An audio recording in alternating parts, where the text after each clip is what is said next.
বাংলাদেশে সিনেমা হলগুলো থেকে বের হওয়ার সময় মানুষের মুখে এত প্রশংসা আর এত ক্রেজ মনে হয় আগে তেমন একটা দেখা যায় নাই। সত্যি ভাই, সিনেমা হল থেকে বের হওয়া প্রত্যেকটা মানুষের মুখেই ছিল একই কথা।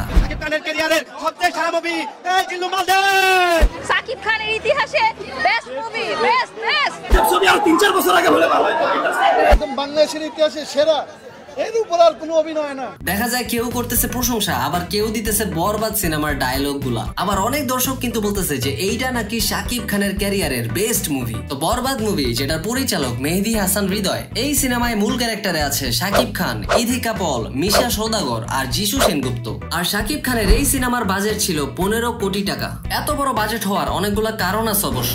এই সিনেমার 80% অংশের শুটিং হয়েছে বিদেশে। আর সেই অনুযায়ী এবার যদি বলি বক্স অফিস কালেকশনের কথা, উইকিপিডিয়া আর অন্যান্য সোর্সগুলো থেকে যা জানা গেল, এই সিনেমার প্রথম দিনের বক্স অফিস কালেকশন 4,15,00,000 টাকা। আর পরবর্তীতে বক্স অফিস কালেকশনের মোট সংগ্রহ কত হয় এটা কিন্তু পরেই জানা যাবে। এখন বরবাদ যেভাবে হলকা পাইতেছে, এমনি যদি কাপাকাপি চলতে থাকে তাহলে তো বক্স অফিসে টাকার বন্যা হয়ে যাবে। এই যেমন মধুমিতা সিনেমা হল, ঢাকার সবচেয়ে পুরান এবং সবচেয়ে জনপ্রিয় একটা সিনেমা হল, এই সিনেমা হলটাই কিন্তু বন্ধ হয়ে যাওয়ার কথা ছিল। আর বরবাদের মুক্তির পরে বর্তমান সময়ে এই সিনেমা হলের সবগুলা শোই এখন হাউসফুল। আর এই সিনেমার এত বেশি হাইপ দেখার পরে যা বোঝা যাইতেছে, যদি টাকা খরচ করে হলে গিয়ে আপনারা এই সিনেমাটা দেখেন তাহলে হয়তো আপনারা আশাহত হবেন না। এমন সব ভাইরাল এবং ট্রেন্ডিং ভিডিওস গুলো পেতে এখনই সাবস্ক্রাইব করে ফেলুন ট্রেন্ডিং টাইম চ্যানেলটি।